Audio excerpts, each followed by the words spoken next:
I'm Dr. Michael Miyazaki, and thank you for joining us again for this YouTube recording that we're doing. And we have a really special guest today that I think you're really going to get a lot of information from that could impact your future. So hang on. So what we have Garrett Caldwell. Garrett Caldwell again is the CEO of Core Dental Lab and the Pacific Aesthetic Continuum.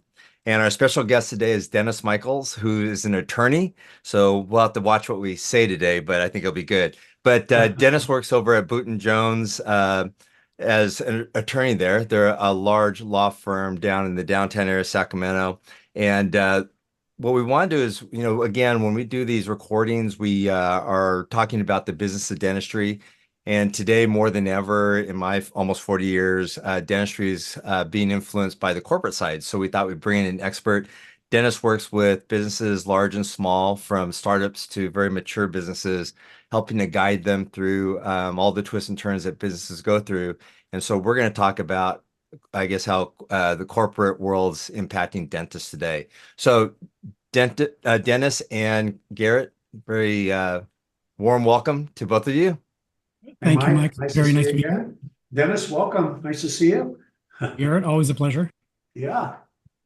So I'm gonna why don't we jump in right away? Garrett, I'm gonna let you kind of lead off with the question you had. I think one of the first things is how dentists should look at maybe the corporate options they have. How's that sound?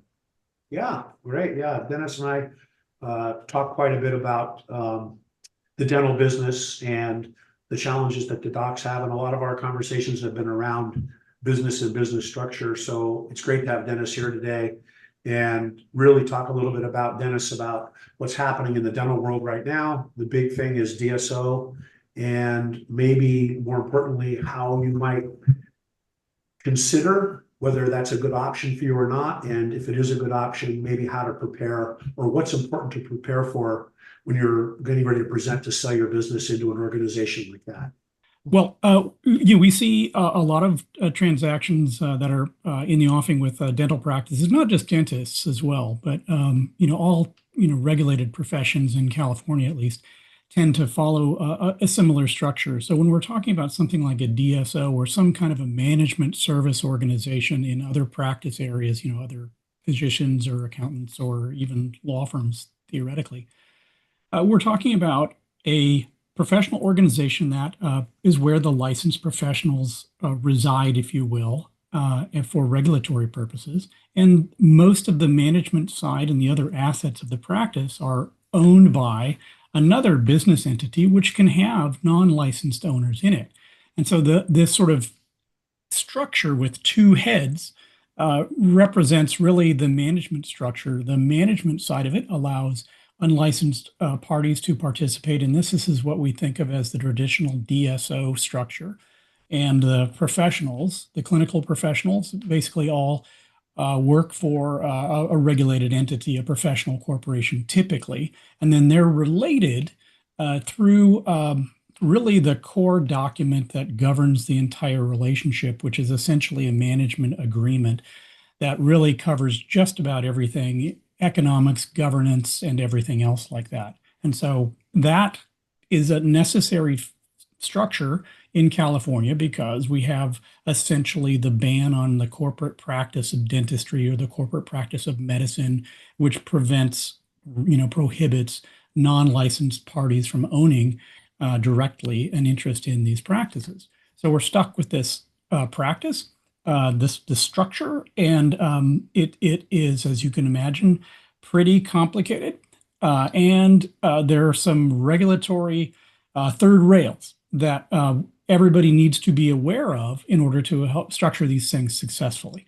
When we're talking about DSO structures, the typical scenario is, a small practice, a solo or a small group of practitioners are approached, or maybe they're approaching a DSO group, and the DSO has their structure in place for a variety of reasons, and the overall structural shape isn't going to change very much.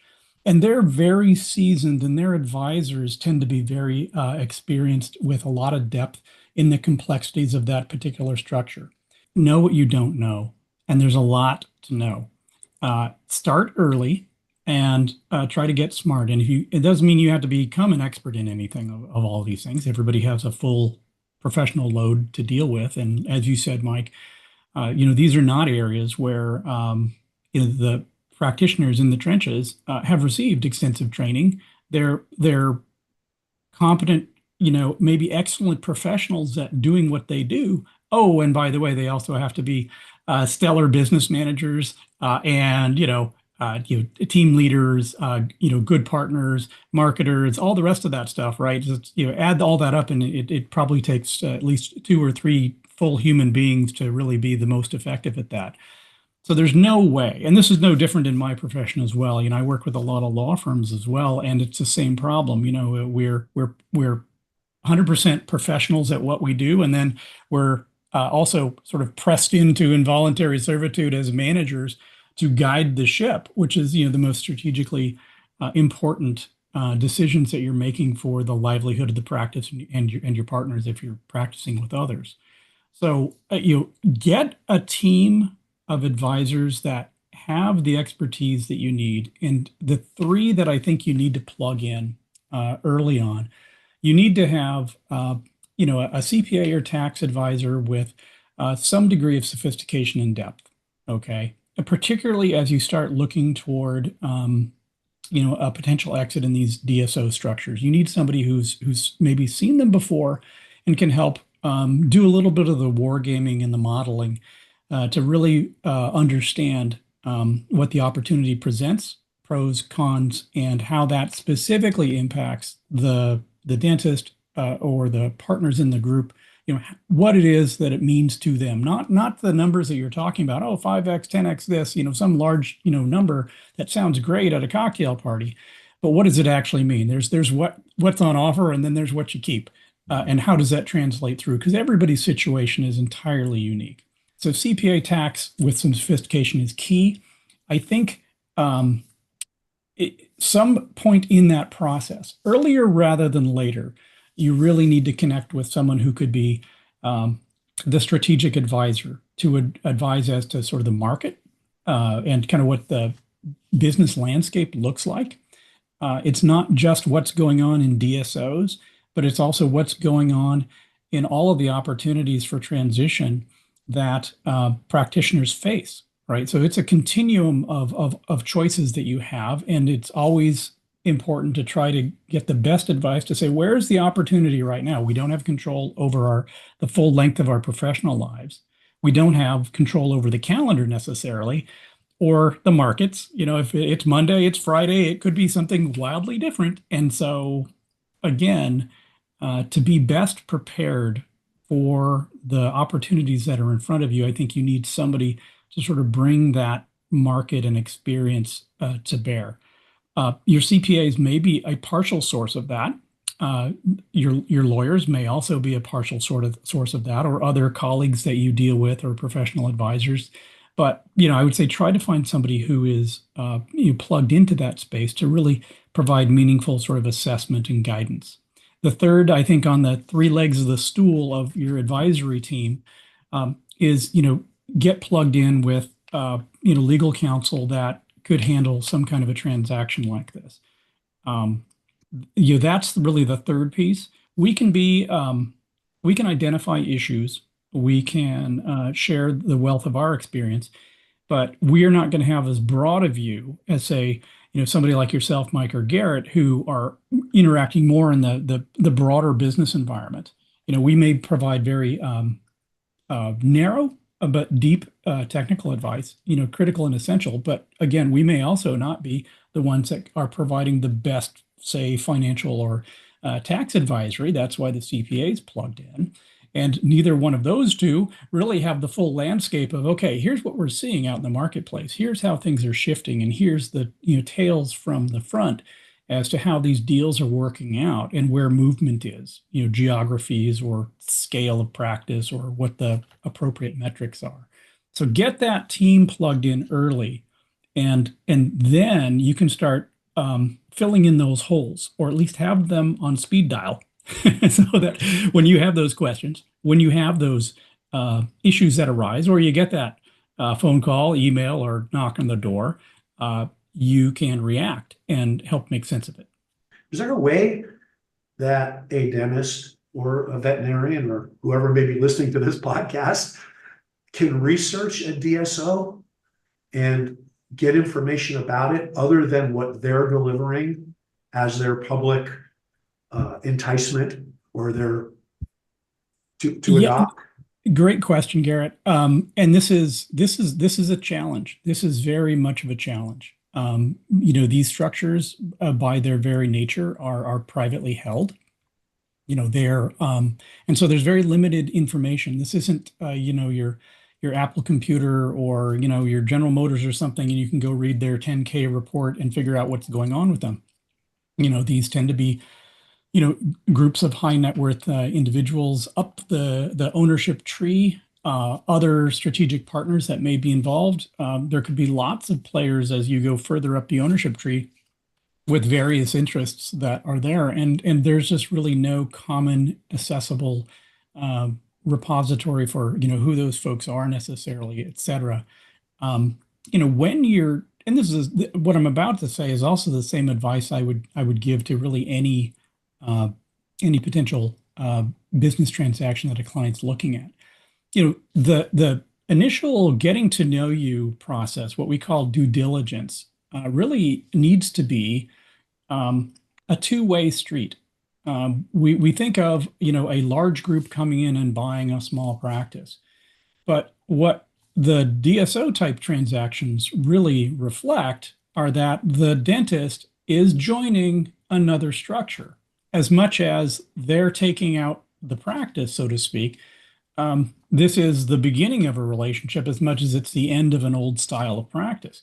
And so, dentists should be thinking a little bit about, I'm essentially investing my practice, my professional reputation, and the limited hours that I have in the day into this structure. And so put your investor hat on, be skeptical and say, okay, what information do I need or do I need to be able to provide to my advisors so that they can at least help me vet this thing? Is it real? And can I unpack it with their help? And get some of that information, request some of that information that, frankly, they're going to be requesting of you and your practice as they're looking at you, and try to understand really how that core economics works. So that's sort of the granular part where you might be able to get at some data. The softer part is very difficult to get to know, and that is literally, how has it worked out with other docs that have sold into this structure if they have? What's their reputation? Where do these folks come from? Do we know anything about that? That is all very, very soft stuff. Absolutely, I'm the worst person to ask about that stuff.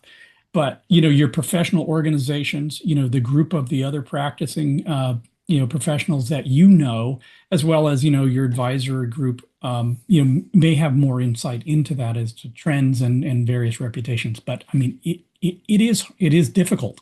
That is very difficult. But if you can get honest feedback from other folks that and trust that have successfully completed the transition into those groups in question, they're probably the best source if they can be candid about it. Some folks haven't been down the road long enough yet. I did my deal 6 months ago. You should get on board, Garrett. Like, well, okay, maybe that's too soon to tell. So, grain of salt with some of that feedback. But Mike, this is where somebody like you or somebody like Garrett can share a lot of data with feedback from what the practitioners are actually experiencing on the other side. We can talk about physicians since none of us are MDs here. They can sometimes be the worst, right? So what often makes especially like a critical care MD highly effective at what they do is they have to make decisions in the moment, okay, with a wealth of experience that are literally like life-saving decisions that they have to make under time pressure, okay, and that makes them extraordinarily effective at what they do. It makes them terrible business owners and managers because that same approach is exactly not how you want to run your That's a business, good point. right? And so, to flip the script, in the clinical world, you would never say, well, I don't know, this guy's bleeding out on the floor, but let me think about this for a little while. Maybe I'll call him on Tuesday. It's like, well, no, that's not a choice. You can't do that.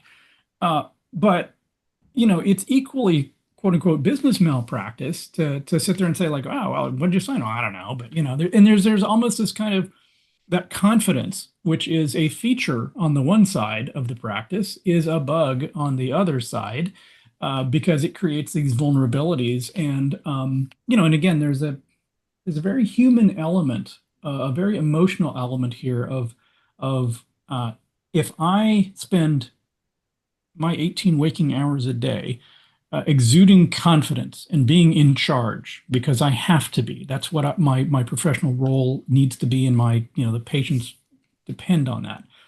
It's very hard to put that down and say, gosh, I have no idea what I'm doing over here. I way outside of my area of expertise. I have no idea what any of this means. It feels like a surrender. It feels like I'm weak, I'm ignorant, I'm not competent in some respect. And it's like, no, this is a totally different realm, and that's okay.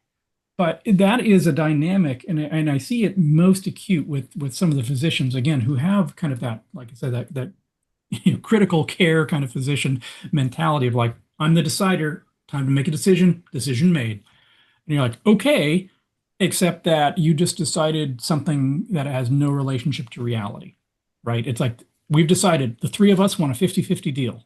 You're like, how's that going to work, doc? It's not weakness, it's actually empowerment. Yeah. Because when you know what you don't know, then you know what you can do to go solve that deficit and to get smart, or to get somebody who's smart, to add to your strength and be able to make the better decision. Yeah, it's a good thing to remind us. See, I learned something today right there. It's just always a good thing to remember is that you don't do it on purpose, but you're leading, Mike, I'm leading, we're making decisions all the time when we kind of don't know what we're doing. Mike is remodeling a house. He sends me a picture. He's in there with a sledgehammer. I'm saying, Mike, what's your engineering experience? You just bought a house an hour ago. You're remodeling with your son, and you're already in there with a sledgehammer. Do you have any idea what you're doing? Yeah. Hey, Mike, that's load bearing. Yeah, I know. Now you tell me.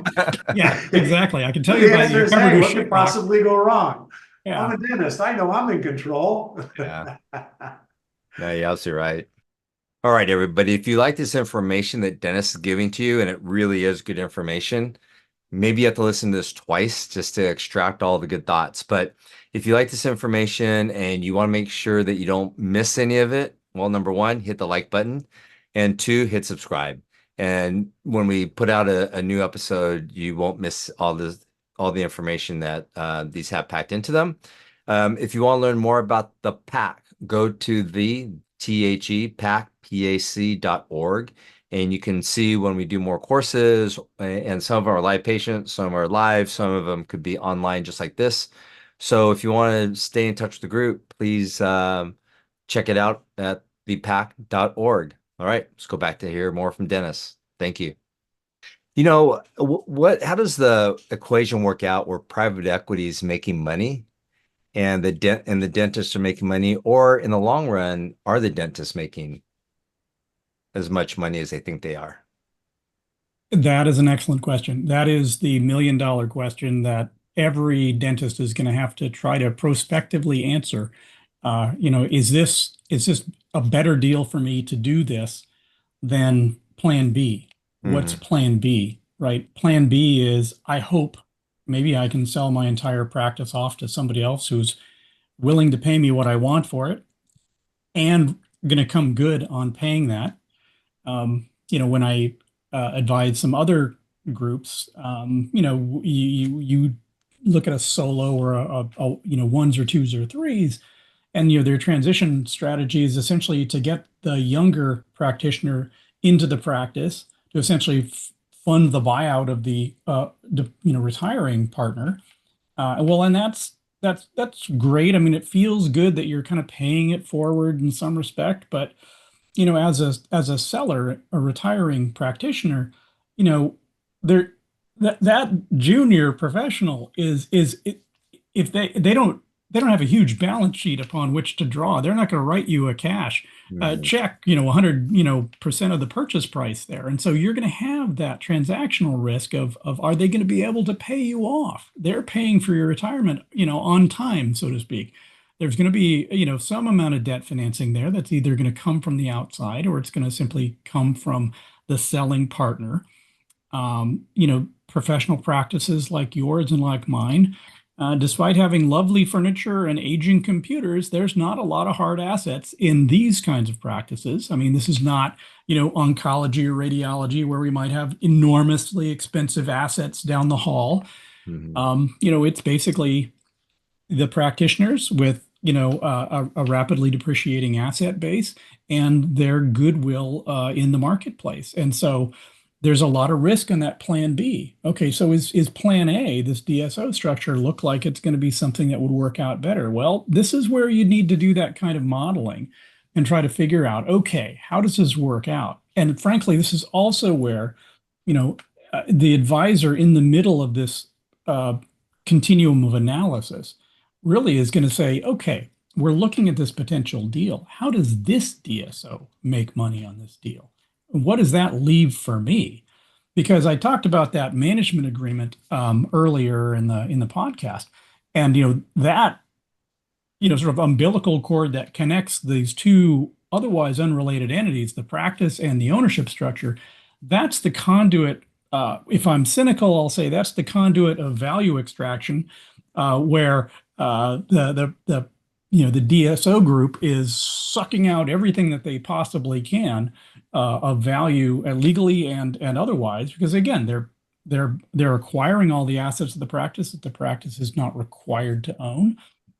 They may be making commitments with respect to hard assets, machinery, equipment, office space, leases, managing all the HR infrastructure necessary for practice management software, professionals, again, all of that, billing and collections, all that stuff is, that takes assets and people, and that's a significant bet that those folks are bringing to the table. They're also bringing people who are professionalized at doing that, as opposed to part-time managers like yourself or myself when we're talking about our own practices. So there's real value that they are actually delivering, scale, efficiency, all of that stuff. But that comes at a cost. And so really it's unpacking that algebra to say, okay, for every dollar that I bring in on the professional side, where does that go? And what is my individual compensation arrangement now that I've gone basically from an owner role to, maybe a well-compensated employee role? But how do I realize that value? Are there incentives here? And what is the potential for me to get value out of an interest that I may also acquire in the DSO structure? Is that a today return, or is that more by way of a lottery ticket that I hope comes good at some point in the future? And so running through that core analysis is, again, it's part strategic and it's part financial, and it really flows out of that management agreement in terms of how they anticipate, effectively charging the practice for all the things the practice now relies on the management company for. And so, you can compare those, and folks that have seen different management agreements with different groups can kind of provide a little bit more of what the market looks like. And that's, like I said, I think that's a little bit more in the advisory realm. Your CPAs may also be able to provide some of that role, maybe your lawyers as well, if they've seen a couple of these different deals. But market shifts quickly, and there is competition up and down sort of the value chain here. So yesterday's information may not be as valuable as that from somebody who's in the mix daily, like you guys. So Mike, you can maybe help answer this question for Dennis, with Dennis. So fundamentally, a DSO comes in and buys 60% of my $1 million practice stock. They leave me with 40%. And I take on an employee agreement and I make 30% of collections. And I then share in the profitability of the practice my practice as it grows? Or does that 40% generally go, that I get a little confused in this, that 40% generally go, is the balance sheet separated from the DSO, or is the balance sheet merged with the DSO? And then the poor performing practice eats up all my positive performance. And I guess the second part of that is, I don't think I'm billed separately normally for those management services. Those fall under or could potentially fall under the management agreement in the stock purchase. The hard part about that is I would think it depends on the agreement that you're entering into. Like Dennis is saying, it's all kind of designed. And like I was saying earlier, when you just look at the straight numbers, that's what makes it so hard to compare apples to apples, because all these agreements are like apples, oranges, grapes, all kinds of fruit, bananas, everything all Yes. kind of mixed in there. And so that's why it gets really important. So it's a valuable question, but the hard part is I would say Dennis had called Dennis up and say, Dennis, tell me what the answer to this. And he'd have to dig through everything to figure out, like he was saying, he'd have to probably sit down with the CPA to look at the numbers to see where all the numbers are being accounted for, and then figure out according to the agreement what that final impact is going to be. But I'll let Dennis answer it. I think that's just a hard question to answer, though. It's a very hard question, and I know on our last interview with Kerry Strain, who has Strain Management in Sacramento, who's a large DSO, he said, if you've looked at one DSO, you can't look at one, they're all different. What's the statement, Mike? Is you look at one, you haven't seen any. Yeah. Or whatever he said, basically, every one of them is different. Yeah. And I think it's so important for the dentist to understand that the general concept of, I'm going to sell it, I'm going to keep some stock, I'm going to get a big hunk of cash, I'm going to hopefully have a great second event, all the positive things. The question becomes all the little details, and the stock that you keep, one would naturally assume that you're going to get that at the end of the month in terms of profit. That's my part of the profit. But is that profit attached in some third way to some other need within the management agreement that allows that money to get siphoned out or forces that money to get siphoned out? Right. Mike already answered this, I think, in some respect, in that, I think that saying's great. If you've seen one, you haven't seen any. They are unique unto themselves, and the structure can vary significantly for a couple of different reasons. I think you'll see different structures as you kind of go up the tier of complexity in the market. So, what works for ones and twos and small groups probably looks less like the ones that are 50s and hundreds and 1,000 practitioners sort of under the common umbrella, so to speak. And that complexity, I think, just gets exponentially more. So, again, what tier you are at may impact kind of what you would expect to see. I think that's one big piece of it. The other piece of it, I almost kind of think of this a little more horizontally. If you're the first into this DSO group, okay, your world may look different than the 10th. Because I've seen a couple of these both in the dental space as well as in the medical space, where a group, a DSO group or an MSO group is looking really for a leading light and an evangelist, somebody who is prominent. Maybe they already have a strong branding presence in a particular city or a region or something like that, or an area of practice. And what they're really doing is looking to build off of that and bolt on subsequent practices.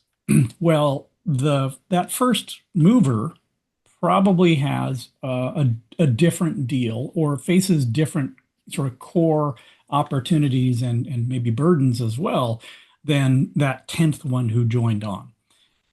So if you are one of those Me Too's who are jumping on board, there may be a lot less flexibility. There are also additional straws in the milkshake at that point. So, you're sharing with everybody else upstream, so to speak. And that, in my experience, those feel more like, essentially almost pure employment relationships. You're cashing out your practice. You're exchanging that for some degree of employment certainty, some future opportunity, maybe some incentive compensation with respect to production and things like that in the near term.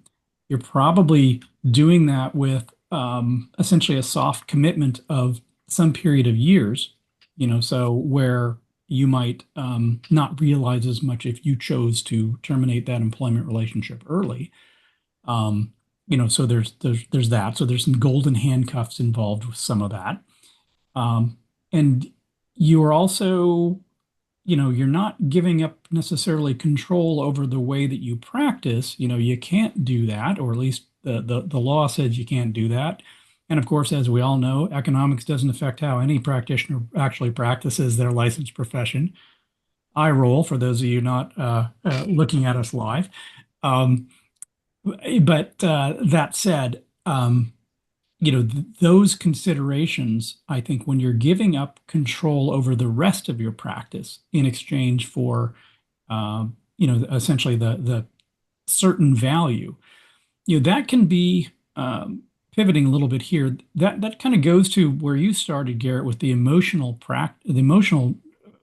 notion of these transactions. That in addition to the change in economics, the change in the power structure, the change in the feeling of having control over your own destiny. If you're one of those 10th, 11th, 12th practices to join that group, I'll be blunt, you probably don't feel that special, because you're somebody else. And the next guy is 3 blocks away, and we're going to roll them all up. Everybody get on board, get to the trenches, all hands to the pump. And now you feel like you're working in a factory. Now it could be great, or it could be that now you are held to more production metrics than you were otherwise familiar with or comfortable with. There may be economic constraints placed on what you can do and how you do that. But all of those things, I think, change depending on where you fit into the ecosystem, which again is why it makes it so very, very difficult to compare apples to apples. Because I know of a couple of dental DSOs, one from outside of California that has a little bit of a footprint here, and another one that is strictly within California. And ostensibly they're doing the same thing, but they're doing it very, very, very differently. And I think the vibe that the docs have inside each one. I think in one, there's definitely a feeling of like, ooh, what did I get myself into? Well, I'm going to grit my teeth and get through this for the next X years and then hope as I find my exit. The other one, I think, people are tap dancing on their way into the office. It's a totally different vibe. And again, they're all more or less in the same practice space. So the core economics of what drives their respective practices, the patients are paying what the patients are paying. The third party payers are only paying what they're paying, right? So I mean, the market is what it is. There isn't some untapped potential that these DSO groups are accessing. I mean, essentially they're facing the same market economics. So where they make money, to kind of bring this whole thing full circle, is frankly, they've got to create efficiencies, and that unlocks some value. But they're doing that, largely for themselves and letting you ride along, if you will. And so that sharing between those two things is really, I think, the philosophy that you want to try to understand as you're looking at these groups. As you're approaching these potential opportunities, you have to view them as, the beginning of a collaboration. Not as the exit off ramp, because, like you said, there's complexity, there's pros and cons with these. There's lots of opportunities for practitioners and for the investors in these groups. So it's not all bad. It's too easy to be cynical sometimes. But that said, it is the beginning of a partnership, and you do want to be. I mean, Garrett, you've heard me say this. There's nothing that I can put on a piece of paper that's going to prevent somebody across the table from doing something bad to you or your business. Yeah. Okay. I might be able to give you some alternatives, some potential remedies or help in sort of the downside when people aren't doing what they say they're going to do. But the most significant defense that you have, or the best tool that you have to realize what your goals are, really are right up here on top of your shoulders. Trust that business judgment that you have. You are getting involved with a group that you need to feel like you're partners with, that you're simpatico with, that you're comfortable with the way that they make decisions. And if not, maybe you need to pass, because there's nothing that is going to change that core feeling of trust and reliance as you build this partnership. And make no mistake about it, this is why they want you to commit for some period of time. This is why there are clawbacks, and why there are vesting provisions, et cetera, with respect to some of these payoffs that you're hopefully going to realize in the future. That's because they need people around for a period of time. They're making these investments in infrastructure and the organization that are going to take time to realize. They're adding efficiencies to these practices, but all of this is not free. And so, to drive that ROI that everybody can participate in, everybody's got to continue working together. That requires, people to be aligned, from a business perspective, maybe from a moral perspective, maybe from a professional perspective, however you want to keep score. That alignment is builds that fruitful working business relationship on top of the professional competence, which is like Mike said, that we take that as a given at this point. But that's the part that is like, there are lots of potential partners out there, and maybe they're not all a great fit. Maybe some are fantastic. Those are the ones you want to try to find, not just, well, these guys called me back, so I guess they're the ones. That's a bad choice. If I could leave one sort of takeaway for folks is when you're thinking about all of these opportunities, start early. Start early. And early isn't 3 months. If you can be thinking about these things, the more time, the better. A year, 2 years, 3 years, if you're that kind of a planner. You get plugged in with the team that I had mentioned. You can fill in a lot of this knowledge gap. You can acquire a lot of market information over that period of time when you're contemplating that. And while you're under the hood working with your CPA and maybe with your legal counsel or your advisor, you can start to tighten up the ship, okay? And say, okay, let's do some self-diligence here, some reflection on what our practice would look like if we were going to put it on the market tomorrow. What are the soft spots? What do our financial controls and procedures look like? Are our financial statements even worth a darn? Garrett, you mentioned it's like sometimes, the most value you can add with a small practice is simply to get a competent, decent profit and loss statement out of them, and build that infrastructure for them, to look at those things. Do you have an off-market lease at a practice in, location that is going to come up for renewal in a year? Well, if you're looking to sell this business in a year and your core economics changes because the rent's going to triple, maybe that's something you need to be thinking about and kind of build that in. Start to understand all the drivers of your individual practice, and kind of unpack that. There's lots of quote unquote cleanup that can be done that would present a cleaner, tidier, more thoughtful, well put together package for a potential DSO suitor, or paren for anybody else that might be knocking on the door. And Garrett, I think you and I have worked together on a couple of opportunities where, one of the alternatives was, what, if nobody ever knocks on the door, all of these practices have been made better, and that's going to go 100% to the practice owner's benefit, because what they've done is they've aligned, they've adopted better practices, they've increased their core economics, and they've made themselves more valuable, whether that's for themselves or into a potential exit opportunity. That's 100% win, and you can Dennis, start that's a that great, process early. yeah, that's a great point, Dennis. I think what I'm hearing you say is that if you're, as you're preparing, as you're investigating, preparing for the potential to exit through a DSO, all you're doing is improving your own business. And if you never make that leap, all that work you've done doesn't go unrewarded. And I think that's a very good point. And I think that's Yes. a very, very good value. There is a certain amount of deferred maintenance in all of our practices. If you're serious about aligning yourself for opportunities in the near future, 1 to 3 to 5 years, then it's time to roll up your sleeves a little bit, bite the bullet, and say, okay, let's go ahead and start pulling the weeds.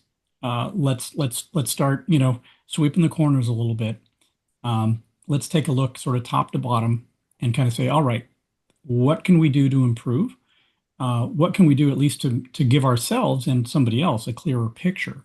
And then that may give you some target areas where you can say, hey, okay, we can improve on this. Or, you know what?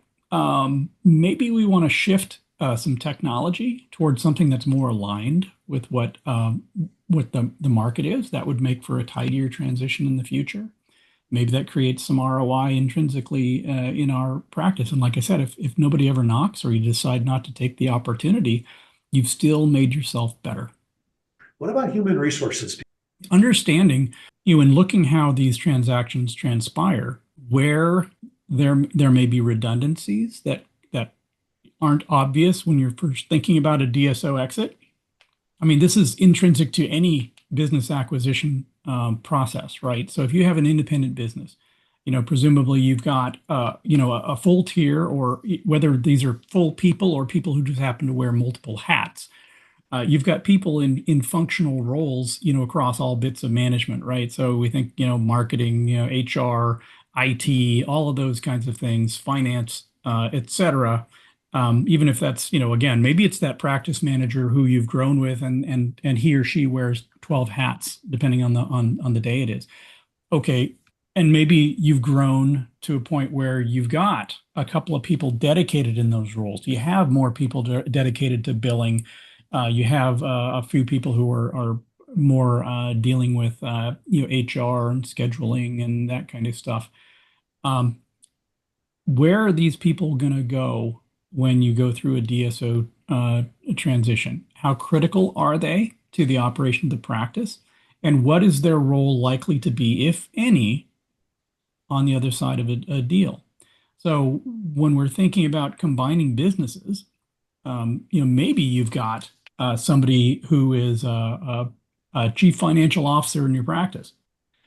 Well, combined with another larger group, and you may have a need for a controller or a billing person or a local office manager at a location, but you probably don't need a CFO at the DSO level and a CFO at the practice level anymore.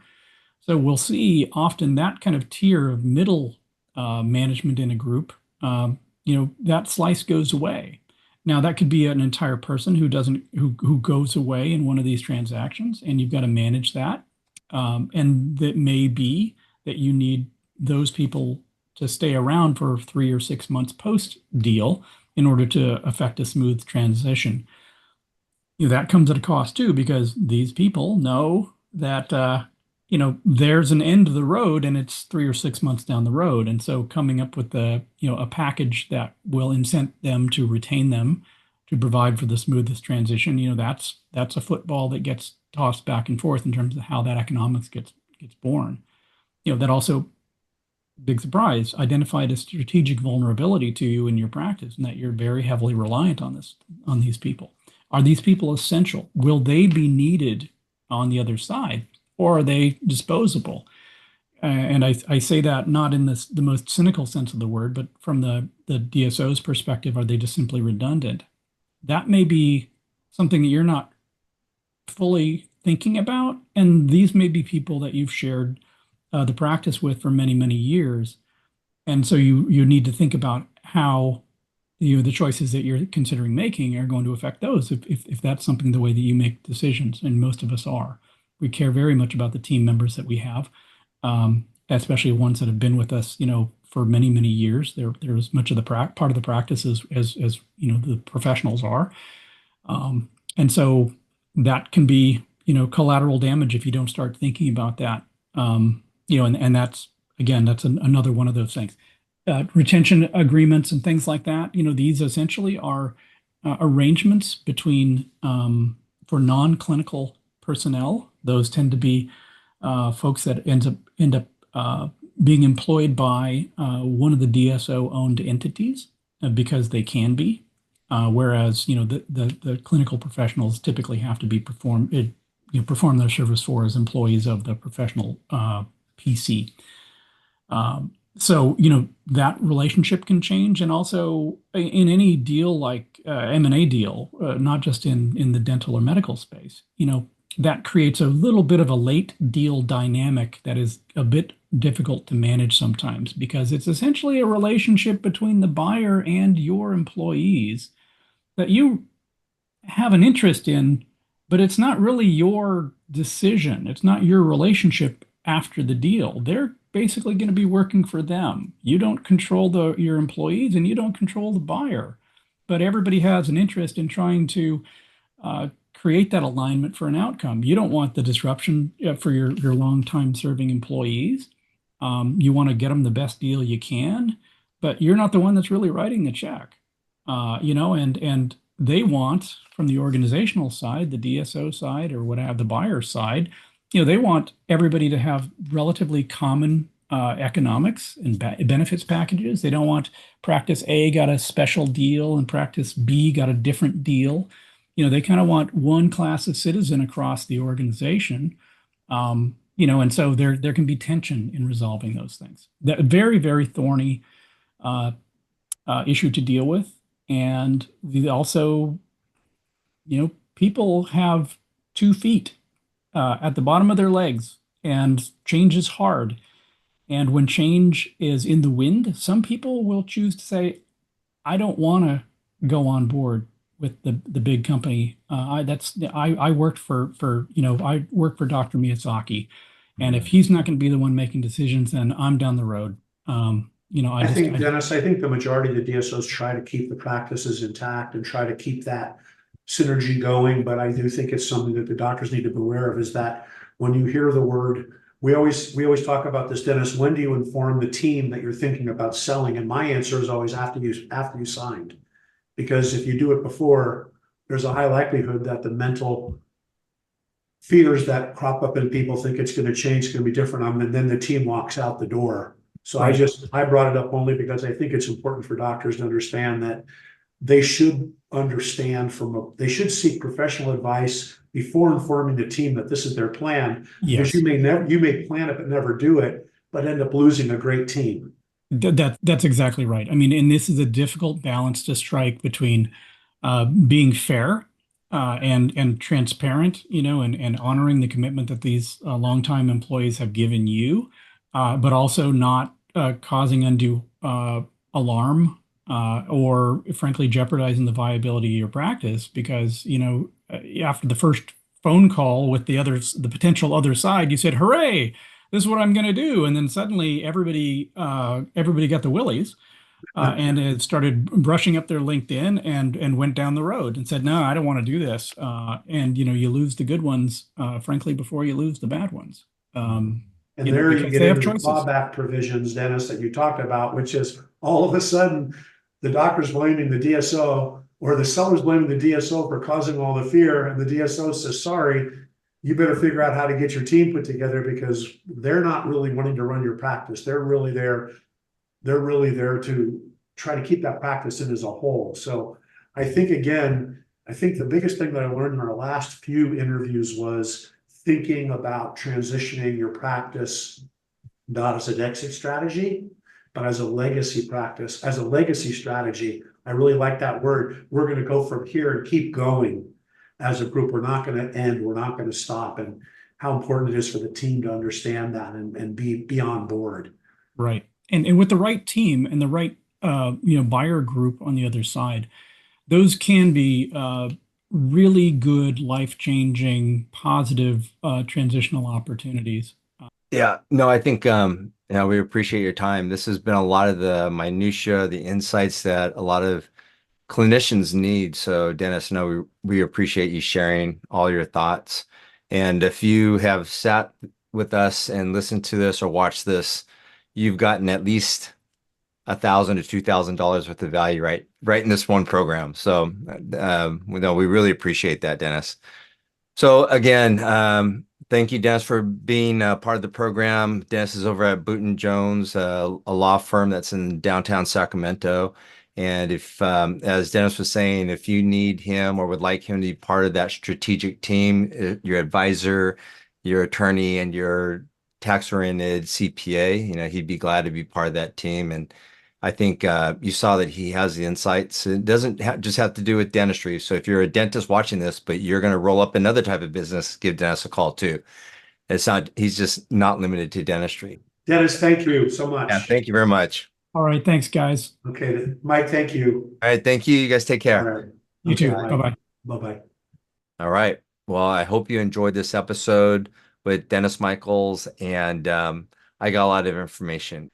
Every deal, you should have your team, an attorney, a CPA that understands the tax ramifications, and a strategic advisor. And just remember that when you look at a DSO, not saying that it could be that it's a bad thing, it could be a great thing for you. But just remember that each one is unique. Each one has its own kind of governing agreement. So just make sure you have those agreements reviewed and make sure it works for you. They're like apples and oranges. They're hard to compare side by side. So you have to kind of find the fruit that's best for you. And remember that when you sign that agreement, you have signed and entered into agreement of partnership and collaboration, not really of exit. So for most of these deals, you're going to want to be sure that you have a team that you get along with and a team that will allow you to grow and enjoy the practice of dentistry. And I think that's the part that makes this so important. There's always a money component, but if you're going to work for another 2 or 3 years, make sure you enjoy that time. All right. So I'll see you during the next episode. Thank you very much.